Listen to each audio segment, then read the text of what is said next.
आता.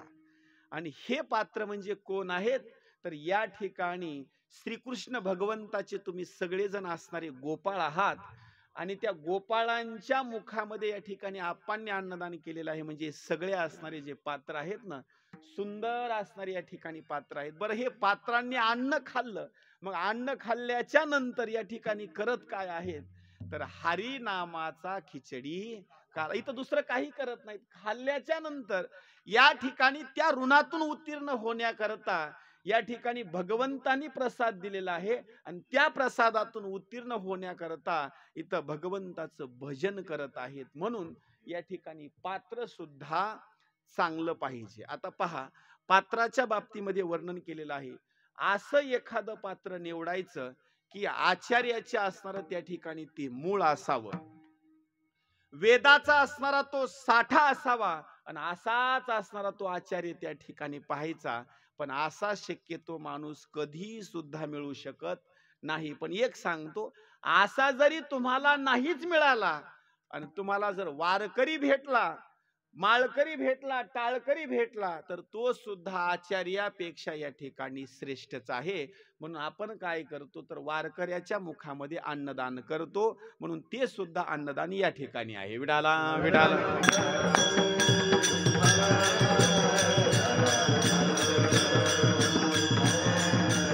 म्हणजे आजचं जे असणारं जे काही अन्नदान आहे ते 1 क्रमांकाचं असणारं अन्नदान आहे. यांना या ठिकाणी बोलत असताना आप्पांना बोलायचं सात्विक असणारा दाता. आता नंबर 2चा तुम्हाला दाता सांगतो कोणचा असणारा दाता आहे. यत्यु प्रत्युपकारार्थम फलमुद्दिश्य वा पुनः दीयते च परिक्लिष्टम तद्दाम समुदारुतम किंवा राजसंस्मृतम. त्या ठिकाणी 2 क्रमांकाचं असणारं दान सांगितलेलं आहे. राजस प्रकारचं असणारं दान, याचं वर्णन असं केलेलं आहे. आता तुमच्या परिसरामध्ये त्याची जास्त असणारी गोष्ट आहे, पण आमच्या परिसरामध्ये थोडंसं कमी स्वरूपामध्ये आहे. तुमच्या इकडे तुम्ही जास्त करून दूध कशाचं खाता? बरोबर. आमच्या परिसरामध्ये गाईचं प्रमाण कमी आहे आणि म्हशीचं प्रमाण जास्त आहे. बर, आता तुम्ही सगळे लोक दररोज त्या गाईला दान करता. तुम्ही म्हणलं कोणतं दान करता? सांगतो. दररोज तुम्ही गाईला आपल्या जवळ घेता, तिला असणारी आंघोळ घालण्याची पद्धत असेल, तिला हिरवा हिरवा चारा आणणे, व्यवस्थित तिला असणारा नैवेद्य असेल, पोळी असणे, व्यवस्थित चारणे, तिला गंध लावणे, सगळी तुम्ही तिची सेवा करता. आता खरं बोला, खोटं बोलू नका. एवढी तुम्ही गायीची सेवा करता, कशा करता करता?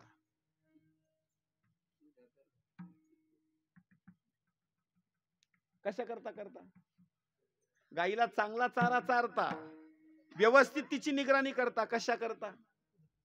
अहो, त्या गायीपासून तुम्हाला दूध मिळतं, दूध मिळतं. मग असं तुम्ही कधी सुद्धा समजायचं नाही की आम्ही गायीवर असणारा उपकार करतो. अजिबात नाही. उलट गायीला चारत असताना तुमच्या मनामध्ये त्या गायीकून काहीतरी प्राप्ती आहे असं समजत नसेल, याच्या पुढे बोलतो. येऊच नाही, पण तुमच्या गावामध्ये एखादा नेता आला मोठा, प्रत्येक जणाची अपेक्षा असते आपल्या घरी त्याला चहा पाण्याला घेऊन जावं, आपल्या घरी त्याला एकदा जेवण्याकरता घेऊन जावं. खरं सांगा, कशा करता? तुमचं असं मत असतं का तेवढ्या वारकऱ्याला एकदा ज्यूस घालावा आपण? खरं बोला. आता त्याला चहा पाण्याला याच्या करता आणायचं असतं, त्याला जीव याच्या करता घालायचं असतं. त्यानं 1,00,000-2 लाख रुपये आपल्याला द्यावे, एखादा चांगलं गुत्त द्यावं, याच्या करता तुम्ही त्याला घरी आणता. त्याच्याशी तुम्हाला काही घेणं देणं नसतं. मग याला आणखी एक बोलतो उत्तर. मला सांगा, आपल्या मुलीचं लग्न जमलं, मुलाचं लग्न जमलं, पत्रिका छापल्याच्या नंतर नेमके तुम्ही कुणाला पत्रिका देता? बर, सोयऱ्या धायला देतात. गावात सुद्धा सगळ्या लोकांना आमंत्रण नसतात, सगळ्यालाच पत्रिका नसतात. फक्त कुणाला देतात माहिती? ज्याचं आमंत्रण आपल्याला आलं त्यालाच आमंत्रण, ज्याचे कपडे आपल्याला आले त्यालाच कपडे. हे कशा करता माहिती? एकदा त्या माणसाला दान केल्याच्या नंतर त्याच्याकडून काहीतरी प्राप्ती व्हावी म्हणून असणारी आपली इच्छा असते, त्याला म्हणायचं राजस असणारं दान. विठाला विठाला.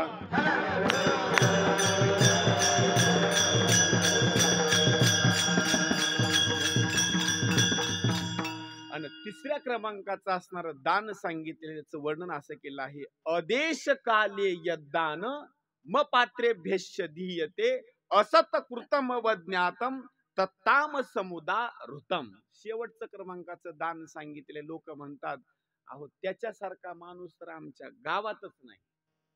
हॉटेलवर बसला ना काय वर्णन करावं काय नाही, किती खर्च होईल महाग पुढे अजिबात बघत.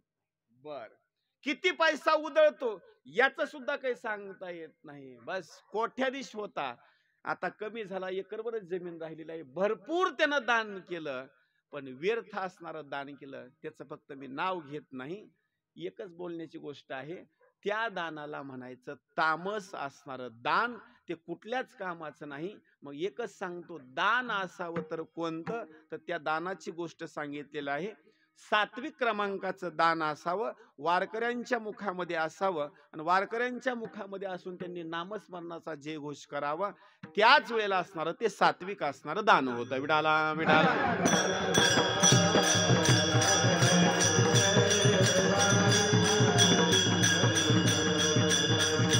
आणि असं जर कुणी दान करत असेल, आणि दान करत असताना एखाद्या वेळेस जर देव परीक्षा घेण्याकरता आला, तर तिथं मात्र कधी सुद्धा पाठीमागं सरायचं नाही. त्याच वेळेला त्या व्यक्तीला दाता म्हणलं जातं. याच्याकरता दृष्टांत सांगायचं म्हटलं तर दृष्टांत तुमच्या ज्ञात आहे. एक असणारा राजा होऊन गेला. त्या राजाचं नाव आहे श्रियाळ, आणि त्याच्या पत्नीचं नाव आहे चांगुना माता. त्यांचा एक असणारा मुलगा, त्याचं नाव काय, नाही रोहिदास हरिश्चंद्राचा. आणि त्यांचा असणारा मुलगा चिलिया बाळ. 10,000 वर्षाची तपश्चर्या, अन्नदान मागण्याकरता असंख्य असणारे लोक आले. शेवटी भगवान शंकराला प्रश्न पडला, यांचा आता सत्व परीक्षा घ्यायची आणि यांना वरदान देऊन टाकायची. घटना काय घडली, अन्नदानाची भूमिका श्रेष्ठ ठरली आणि भगवान शंकर अन्नदान मागण्याकरता आले. त्याच वेळेला अन्नदान मागण्याकरता सुरुवात केल्याच्या नंतर काय अन्नदानाची भूमिका मागितली, मी अन्न सेवन करू शकत नाही, मला मांसच खायचं आहे, पण कुठल्या प्राण्याचं खायचं नाही, कुठल्या वेगवेगळ्या गोष्टीचं खायचं नाही, मांस खायचं आहे. तर तुमचा एकुलता एक असणारा मुलगा आहे ना, त्याच मुलाचा असणारा मला मांस खायचं आहे. शेवटी दोघा जणांनी हात जोडले आणि सांगितलं, महाराज आमच्या शरीराचं मांस देतो. भगवान शंकराने सांगितलं, तुम्ही आता वयोवृद्ध झालात, तुमचं हे नासक कुचक मांस मी या ठिकाणी खाऊ शकत नाही. मला कोवळं मांस लागतं, कोवळं. आणि ते कोवळं मांस तुमचं 5 वर्षाचं लेकरू आहे, त्याच्याच शरीराचं मला खायचं आहे. दोघ जण रडू लागले. चेंडू खेळणारा असणारा चिल्या त्यानं आवाज ऐकला आणि तो धावत धावत आला. आईचे डोळे त्यानं 5 वर्षाचे लेकराचे पुसले असणारे त्या ठिकाणी. आणि आईला प्रश्न विचारला, आई का रडतीस? त्यावेळेला आईनं रडत रडत सांगितलं, एक अतिथी आलेला आहे आणि तुझ्या शरीराचं मांस खाण्याकरता मागतो. त्यावेळेला त्या चिल्या बाळानं सांगितलं, आई एक ना एक दिवस या शरीराला जर पुरलं तर याची माती होणार आहे, सरपणामध्ये घातलं तर एक दिवस याची राख होणार आहे, कुणाच्याच हाती लागणार नाही. आई माझं ऐकतो. असा जर साधू संत महात्मा आपल्या घरी आलेला असेल आणि तो जर माझ्या शरीराचं मांस मागत असेल, तर आज त्याची असणारी भूक भागणार आहे. आनंदात माझ्या शरीराचं मांस तू खाऊ घाल. घटना काय घडली, त्या आईचं प्रेम लेकरावर किती असतं ते पहा. आईनं काय केलं, शिरकमल कट केलं आणि भावी काळामध्ये कधीतरी माझ्याला जर माझ्या लेकराची आठवण आली तर कमीत कमी त्या लेकराचं मी शिरकमल पाहिल म्हणून शिक्यावर असणारं ठेवून दिलं. इथून खालच्या भागाचा असणारं त्या ठिकाणी मांस काढलं, शिजवलं आणि शिजवल्याच्या नंतर वाढण्याकरता सुरुवात केली. भगवान शंकरांनी ओळखलं, शरीराचा असणारं जे मांस असतं ना, तर शिरकमलाचा असणारा भाग पवित्र असतो, तो मात्र तुम्ही ठेवला आणि हे अपवित्र असणारा मांस तुम्ही मला खाण्याकरता दिलं, मी खाऊ शकत नाही. दुसरी आट टाकली. आता ते शिरकमल उकळामध्ये टाकायचं आणि गाणं गाऊन त्या ठिकाणी त्याला कुटायचं आणि स्वयंपाक आनंदाच्या मुखामध्ये त्या ठिकाणी व्यवस्थित त्या ठिकाणी तयार करायचा. मला सांगा कोणती आई अशी करू शकेल का? पण शेवटी सत्वाची असणारी परीक्षा होती. त्या परीक्षेमध्ये उत्तीर्ण होण्याकरता व्यवस्थित त्या ठिकाणी स्वयंपाक तयार केला. एक असणारं पात्र वाढलं आणि पात्र वाढल्याच्या नंतर वरी असणारं मांस टाकलं. भगवान शंकरांनी सांगितलं, हे असणारं जे काही मांस आहे मी एकटा खाऊ शकत नाही, तुमच्या घरचा कोणीतरी माणूस माझ्यासोबत जेवण्याकरता बसला पाहिजे. आता कोण बसवायचा? त्यावेळेला भगवान शंकरांनी सांगितलं, या लेकराचा असणारे जे पिताश्री आहेत ना, त्याला जेवण्याकरता बसवा. कोणता बाप आपल्या मुलाचं मांस खाईल का? पण शेवटी स्त्रियाळ असणारा राजा रडू लागला. त्यावेळेला त्या चांगुना मातेनं आपल्या पती परमेश्वराला हात जोडले आणि सांगितलं, मालक एक माझं वाक्य चांगलं ऐका. ज्या लेकराचं मांस तुम्ही आता खाणार आहात, जास्तीत जास्त त्याचं मांस तुमच्या शरीरामध्ये एक रात्री पुरतं राहील. बरोबर?